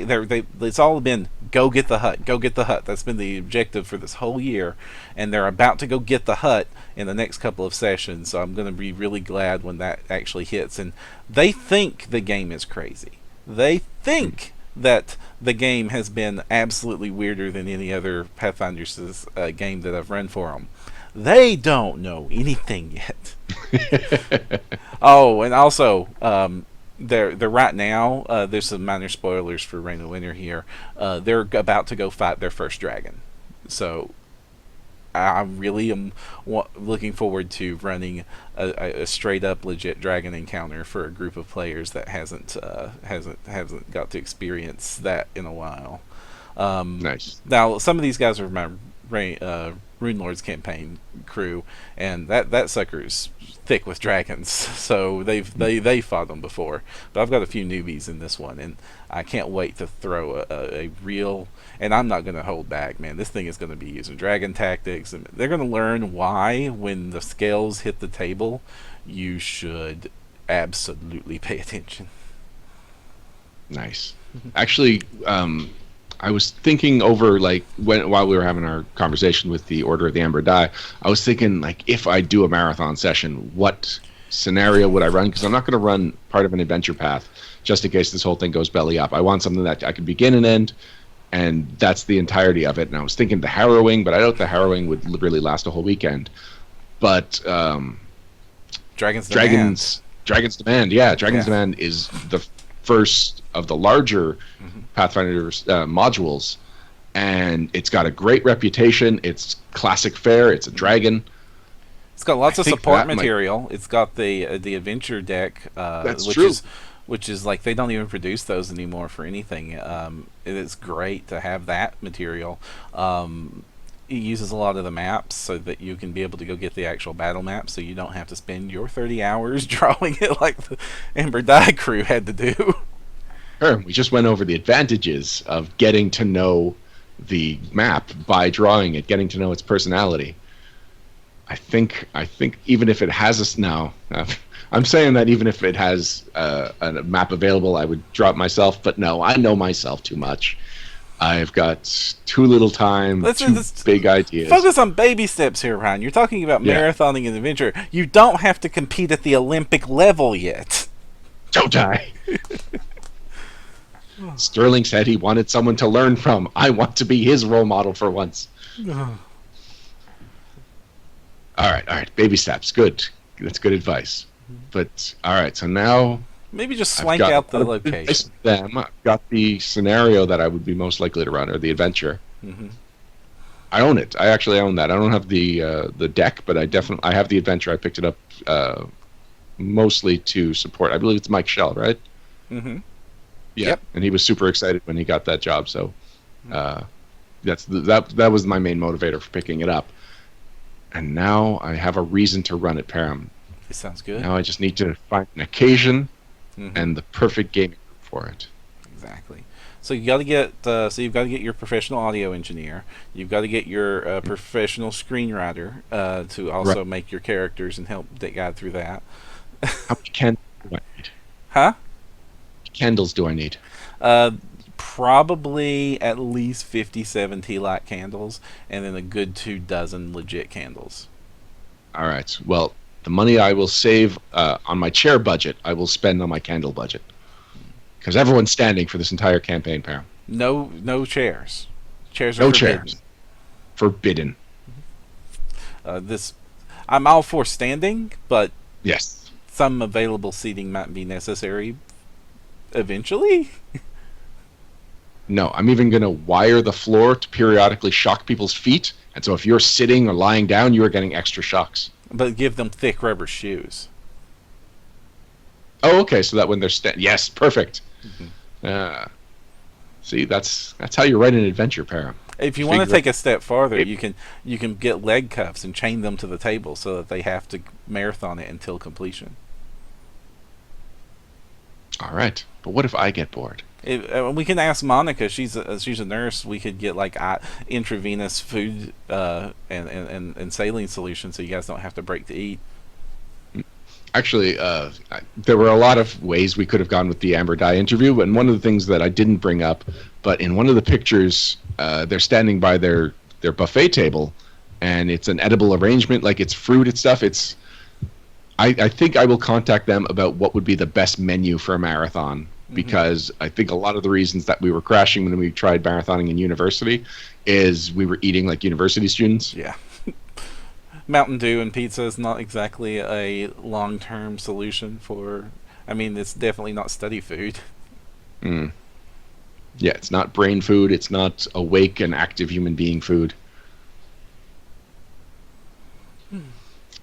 So Hell's Rebels, kind of like you for a while, we were having some attendance issues, but we've had a good string of... Like, I think it's been more than a month of everyone attending every session. Note, Jay missed one for his honeymoon. I guess we should congratulate Jay. He just got married. Congratulations, Jay! So we have gotten to the point in Hell's Rebels where we are starting to rebel. Okay. And there's definitely been a period of adjustment in the last couple of sessions. Because even like when the rebellion started, it was just an NPC was like, so tell me about this rebellion.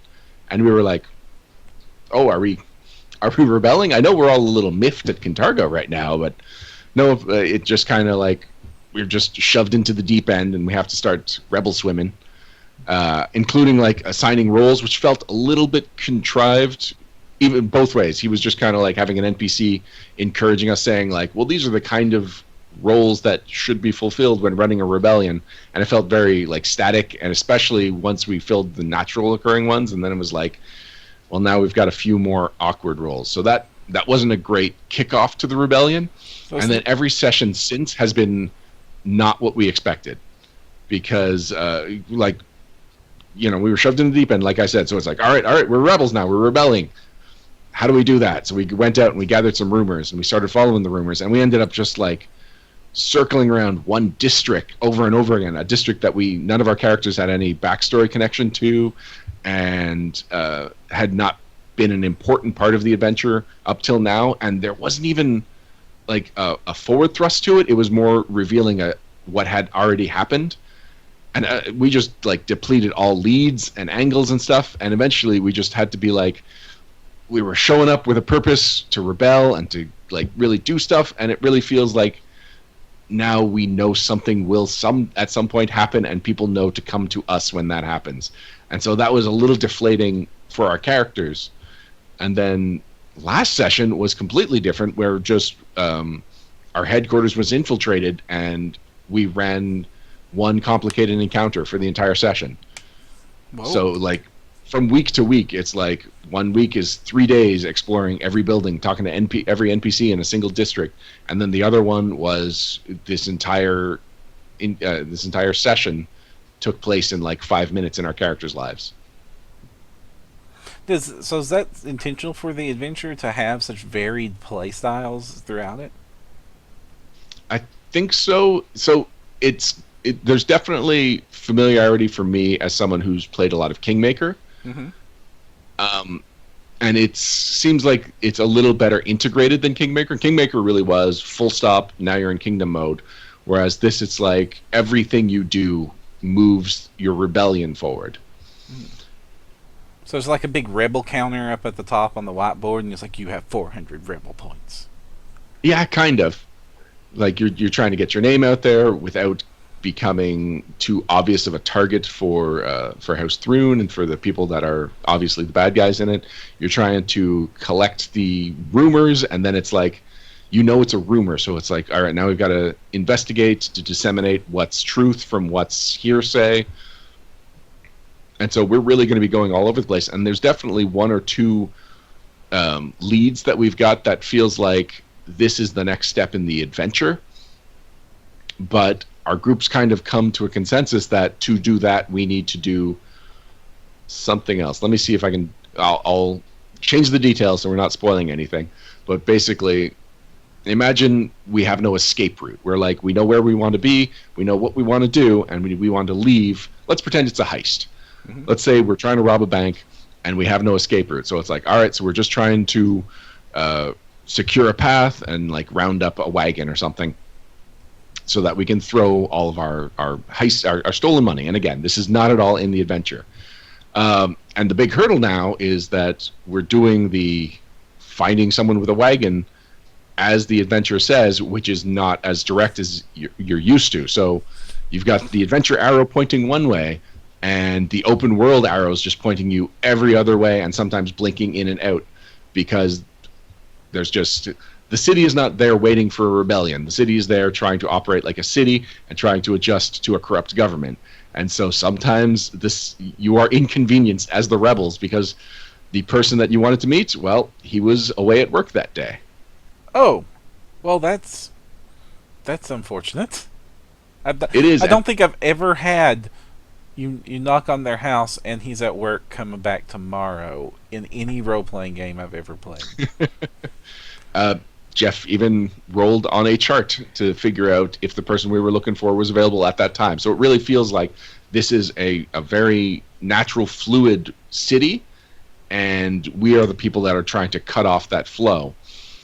And that's very different from any campaign that we've played before, so that's where that period adjustment comes in. We have to figure out how we are supposed to be interacting with the way this adventure moves forward that's different from the way other adventures are, and it's just taking some figuring out on all of our parts. So do you kind of feel like you're the bad guys that you would you're filling the role of the bad guy group? Like, I know that you're the good guys, but... We are the good guys. They've painted through not only the ruling party, not just as a negative influence, but also a chaotic influence. And so it's like people aren't just being oppressed, they're being confused by new rules that are randomly coming in and out, and it's like people have had enough in every way. So someone just stepping up and being like, you are treating people as like your playthings and like they have to respond to your whims, that's a noble goal. And so far we haven't had to do anything questionable to spread our word or whatever. I believe at some point we might have to, but that's just how rebellions work. And right now we're the okay guys. Mm-hmm. We're the people that are just saying the things everyone else is thinking. Okay. So has there been temptations? Like, you could do this naughty, horrible thing?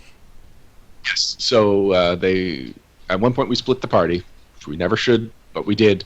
And so I ended up being the only person that was sitting out because we split it in a way. It was me and Matt went one way, and the rest of the party and Matt's animal companion went the other way. And so a combat broke out, and everyone else at the table, Matt included because of his animal companion, could participate, and I really could just watch. And it's my personal philosophy as a role player that if my character is not there, I don't say anything, I don't contribute ideas to the combat, I am not there to, like, I have no way of getting my character's thoughts into that battle, so I'm just sitting out as a player. So anyway, a fight broke out. When the fight was resolved, they found out that it was this not quite good creature that caused it, but this not quite good creature could potentially be an ally for a rebellion, but there were some harsh feelings because it started this fight, and so that was like the moral question. Do we try and recruit him because it is a powerful creature that could be a useful asset, but it is not the kind of person that we want to be associated with? This is not an ally. This would be a tool. So there was a good amount of debate, and like the right questions were being asked. That was really an interesting conversation, and that's the kind of thing I'm looking forward to more of. Sweet. Yeah, I mean, it sounds like it's such a great campaign. I'm kind of jealous because I would kind of like to be playing that one, but I'm having a blast with the one we're playing. But that's why I really like hearing more about how this is going, and it's getting to the point where there's so much I like hearing about how Hell's Rebels went that I'm wanting to just read ahead and just grab the modules and read them just to, and I never do that. I don't even know if you would get the same, like, because I could read Rise of the Rune Lords as just a enjoyment of the reading of it, whereas Hell's Rebels being mostly sandbox, you won't get a story. You'll get a bunch of disparate ideas that maybe you'll be able to put together, but I really think you just have to play it so that you see which line connects all of these disparate things into a story. Okay. So you could read it. I haven't read it because I'm playing in it, so I might be wrong, but I have a hard time picturing how it could be written in a way that without the players in there, you still get a plot. Gotcha. But earlier you were talking about how in an adventure path you get to know a region rather than Pathfinder Society where you just get a whole bunch of stuff. For Hell's Rebels, you are getting to know a city, and I have a feeling that by the end of this module, and we are going to be masters of this city. We're going to know everything there is to know about it, and that's pretty cool because it's not the Cheliax adventure path; it's the Kintargo adventure path, and there's very little on the books about Kintargo, so it's cool that if you know stuff about Cheliax, that will influence your thoughts on Kintargo, but you really can't go in there knowing what Kintargo is all about.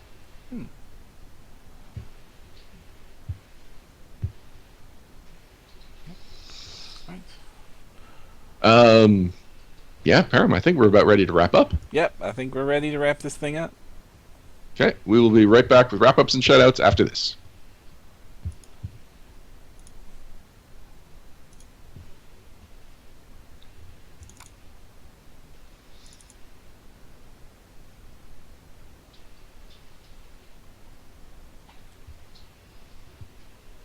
Wrap-ups and shout-outs.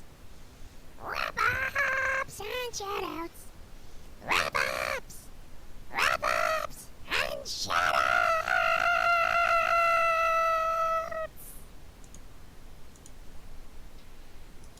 And we're back. Thank you for joining us for episode 141 of No Direction, the Pathfinder News, Reviews, and Interviews podcast. And thank you, of course, to our guests, Sterling, Adam, and Eric of the Order of the Amber Die. That was a very different interview than we've done in a long time, and it was just like geeking out. It was amazing. It was really fun. It was really like engaging, and I think will have influences on the next time I run like right away. Right. And it's really refreshing to see a group of players that just has so much energy and enthusiasm about what they're doing. And of course, if I was going to be playing in that game, man, I would have all the enthusiasm in the world too, man. That must be awesome. Yeah. Anytime Adam was talking about his GMing of it, I was like, man, I don't know if I can do that. But anytime Eric or any of them were talking about playing in it, that's like, why can't I do that? Why can't I be part of this group? That sounds amazing. Just standing up in character, fully engaged the whole time. Oh man, that is my dream. Right, man. That's not. I don't think any random group of players could pull that off, though. I think you have to find the perfect group that works together perfectly. And obviously, they've been together for like almost 3 decades now, or maybe over 3 decades.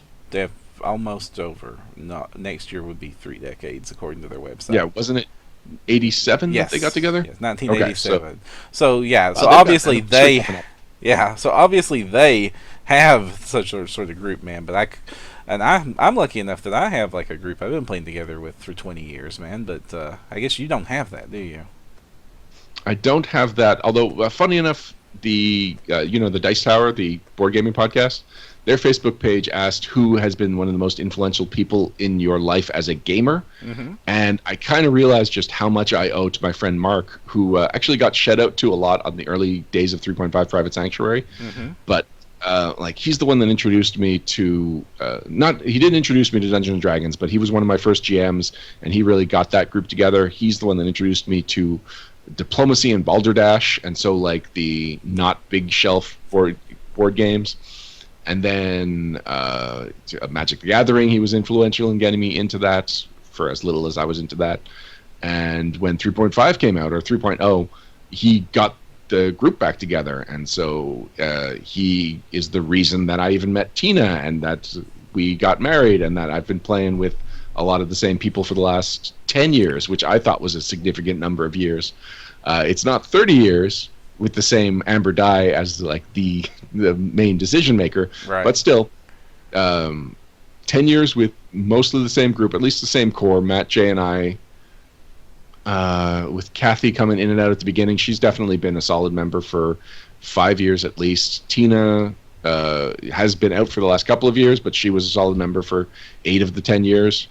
And she's still she's here when everyone comes over, so she's still a member of the group, even if she's not a member of the party.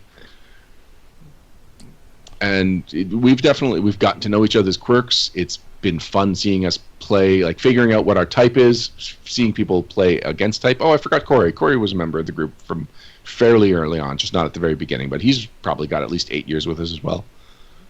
So anyway, a lot has come out of, like this podcast was started by me and Jay, and then Matt, and then me and, the Private Sanctuary was me and Jay, then me and Matt, then me and Kathy. So like that group and I have done a lot of things that are a major part of my life now.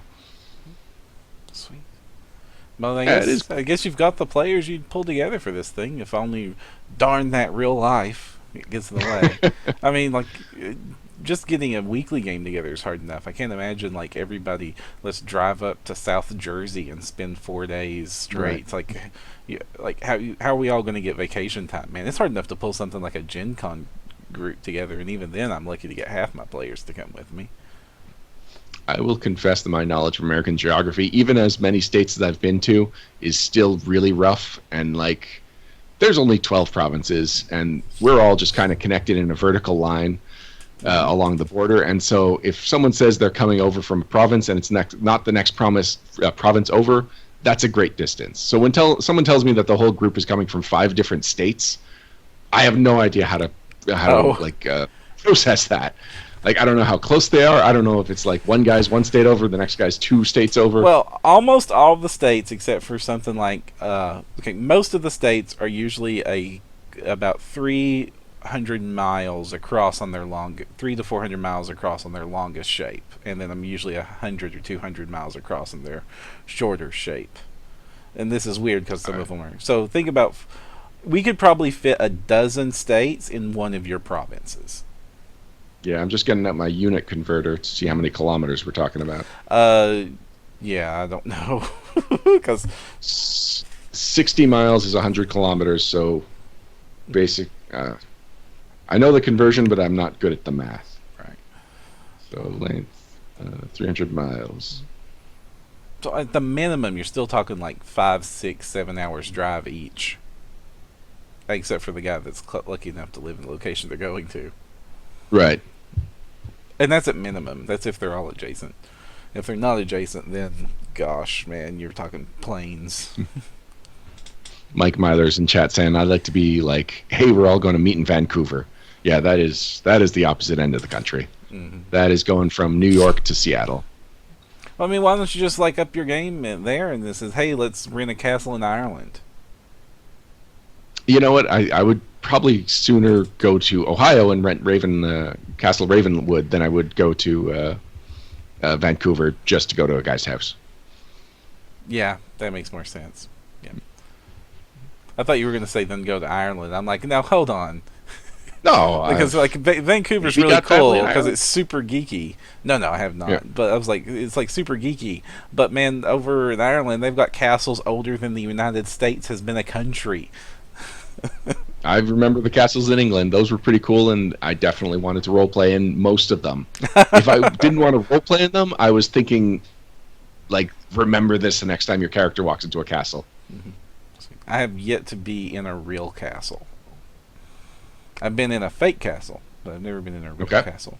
As in one of those modern American recreation crazy things. In Kentucky, there's a gigantic castle they built in Lexington that I drive by every time I go to my state's, my work state headquarters. And it's massive and it's crazy and it doesn't need to exist, but it was built like what we think a castle looks like in fairy tales, not what a castle would really be. We have a castle in Quebec City that I've been to a few times. We built it in case you invade the Americans by sea, and it is still an official Canadian military outpost. So the Canadian Army has a castle. That's awesome. Yeah, it is pretty awesome. It's so weird seeing people in modern military camouflage uniforms with guns holstered over their back while walking around ancient preserved cannons and like the mortar walls. Now, this needs. I was going to say this needs to be a movie, but no, this is undoubtedly been several movies. Like the modern, I think there's a movie about the building of that castle, but I don't know about the modern military defending that castle. Sure, that'd be a wacky zombie movie. Or as it's pointing out, snakes in a castle. Oh well. Scott Melville asked, "Why would you invade Canada? You already have hockey." Oh. Because at the time you wanted the land. Yeah. Yeah, the early American relations with our neighbors were not exactly friendly. Hmm. Or anybody for that matter. Man, those early years of our country, man, we were real. And not that that's changed all that too much, but but at least we're not there's attacking some Canada. situations in the country right now, but they've changed. Yeah. Yes, yes. There's regular wars. Yeah, we're not invading Canada anymore. Yeah. And thank you. Yeah. All right, guys. I think that we've said all we have to say. This episode's quickly. Actually. Oh, there's something more. Two. All right. So what do you want to? One's a cool Kickstarter. It's called Scroll and Codex. It is I've seen this thing. It is a combination dice tower and scroll and rolling tray that all fits into a wooden and leather embroidered scroll tube. It's pretty amazing. It's by Elderwood. It's already been funded, so so you can bid with confidence. But Param, are you pulling up the picture of it for chat? Yeah, I've got it pulled up, man. This thing is awesome looking, man. I didn't know that it was a Kickstarter, though. I mean, yeah, if you want that one that's in the picture, that's going to cost you $200. So you really have to be committed to a dice tower and a rolling tray. But as like my friend who's pointed out, Shayna, she says that she might get it just for her gaming shelf, and that is a gorgeous piece. That then, if someone compliments it, you can be like, and check this out. So if you go back up to the video preview image, no, scroll back to the top. Oh, okay, keep going. Oh, I'm sorry. I'm watching the chat video, which is not that's in real several mid-seconds behind. Yeah. Okay, so you can see the door where the dice are displayed. Right. So that actually, you rotate it and it hides the door. So it's a sealed scroll tube. And then the top end, this tray collapses into multiple parts that then fold up and fit inside that tube. Okay. All right, so yeah, definitely something I'll check out. I don't have $200 to waste on this right now, unfortunately, but it looks as cool as anything I've seen. That was not until we had this conversation about the amber dye, and I'm like, I need a mascot for my gaming table. This might be it. I'm reconsidering passing on this. Yeah, I mean, obviously, it would fit in right in with my game room. I've got all kinds of, and I have room for crazy things like this. I mean, I get the big stone castle. I've got dragon skulls. I've got swords. I've got block boxes. And I've been looking for some dice trays because I'm getting tired of chasing dice across the floor. But this is really, really, really cool. But nothing I can't stock a whole table full of these. Oh my gosh! All right. So what else did you want to yell at? I want to shout to Flint Dilley. Are you familiar with the name, Paramount? Absolutely not. All right. In the 80s, when Gary Gygax was really starting to take off as like a creative entity, right, he went to Hollywood and he tried to get Dungeons & Dragons movies made. He tried to get a lot of Hollywood credits. He met up with Flint Dilley. They co-wrote a Dungeons & Dragons screenplay that got optioned but never purchased or just never got made. Mm-hmm.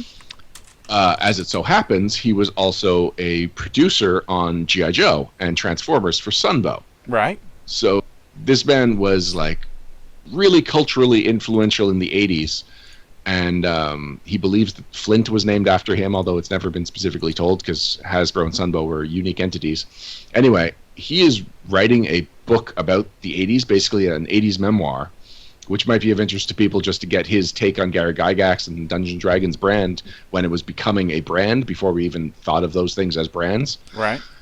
He is writing with intent to publish it, but he is previewing all the chapters on his Facebook page, mostly because he knows that his fans they know some of the details of these stories better than he does.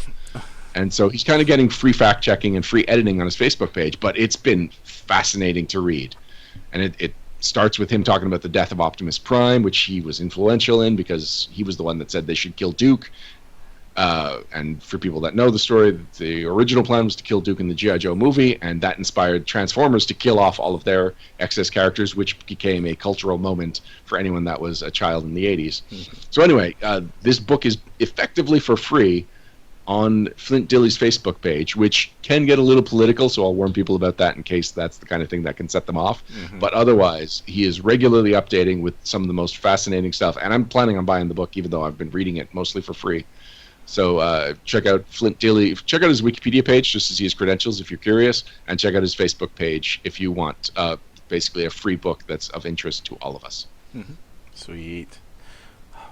I mean, that's what I'm really bummed about the D&D documentary, because I'm not sure that's ever going to come out.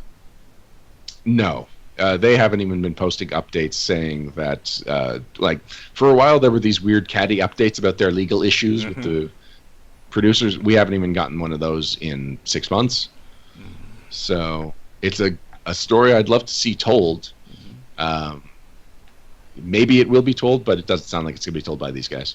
Yeah, no. And because it sounds like both them and the guy who's suing them, neither of those are going to happen. Mm-hmm. All right. Well, let's hope well, at least there's no such thing going on with Flint Dilly's book. So awesome. Anything you think people should be checking out, Param? No, I'm kind of mellow this week. That's cool. Let me check my calendar to make sure that we are still good for 2 weeks from now. Oh, I guess I could have mentioned this earlier. Reaper Brian's in Montreal. I'm going to be hanging out with him tomorrow. Oh, sweet! I've always wanted to hang out with Reaper Brian. He's a very cool guy. We are doing an escape room with a pirate theme. Oh. After I give him poutine. I still don't understand. Like, I think escape rooms are cool. I do not understand how they appear everywhere now and so quickly.